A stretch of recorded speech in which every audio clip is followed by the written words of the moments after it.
ಹೊರತು ಸರಿಯಾದ ಪರಿಚಯ ಇಲ್ಲ. ಎಲ್ಲಿವರೆಗೆ ಅಂದ್ರೆ ಶಿವನ ಒಂದು ರೂಪದ ಪರಿಚಯವೂ ನಮಗಿಲ್ಲ. ನಾವು ಯಾವ ರೀತಿ ಅಂತ ಹೇಳಿದ್ರೆ ಶಿವನನ್ನ ಕ್ಯಾಲೆಂಡರ್ಗಳಲ್ಲಿ ನೋಡ್ತೇವೆ.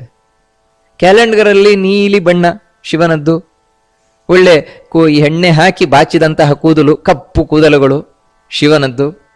ಇದೇನೋ ಒಂದು ಈ ವಸ್ತ್ರವನ್ನು ತೊಟ್ಟಿರ್ತಾನೆ, ಏನೋ ಒಂದು ರೀತಿಯ ಶಿವನ ರೂಪವನ್ನು ನೋಡ್ತೇವೆ. ನಿಜವಾಗ್ಲೂ ಶಿವ ಆ ರೀತಿ ಇದ್ದಾನ? ಶಿವನ ಮಹಾತ್ಮೆ ಯಾವ ರೀತಿ ಇದೆ? ಶಿವನಿಗೆ ಕೈಗಳು ಎಷ್ಟು? 2 ಕೈಗಳಿರ್ತದೆ, ಒಂದು ಕೈಯಲ್ಲಿ ತ್ರಿಶೂಲ ಹಿಡ್ಕೊಂಡಿರ್ತಾನೆ, ಇನ್ನೊಂದರಲ್ಲಿ ಡಮರು. ಈ ರೀತಿ ಏನೇನೋ ನಾವು ಚಿತ್ರಗಳನ್ನೆಲ್ಲ ನೋಡ್ತೇವೆ. ಇದು ನಿಜವಾದ ಶಿವನ ಒಂದು ಚಿತ್ರಣವಾ? ನಿಜವಾದ ಶಿವನ ಚಿತ್ರಣ ಯಾವ ರೀತಿ ಇದೆ? ಇದನ್ನು ನಾವು ತಿಳ್ಕೊಳ್ಳಿಕ್ಕೋಸ್ಕರವೇ ಒಂದು ಶಿವನ ಕುರಿತಾದ ಸ್ತೋತ್ರ ಇದೆ, ಶಿವಸ್ತುತಿ ಅಂತ. ಬಹಳ ಅದ್ಭುತವಾದಂತಹ ಸ್ತೋತ್ರ ಅದು. ನಾರಾಯಣ ಪಂಡಿತಾಚಾರ್ಯರು ಅಂತ ಅವರು ರಚನೆ ಮಾಡಿರುವಂತಹ ಸ್ತೋತ್ರ ಇದು. ಅದು ಇದರ ಹಿಂದೆ, ಈ ಸ್ತೋತ್ರದ ಹಿಂದೆ ಒಂದು ಕಥೆ ಇದೆ. ಏನಂದ್ರೆ ಅವರು ಒಂದು ಶಿವನ ದೇವಸ್ಥಾನಕ್ಕೆ ಹೋದ್ರು.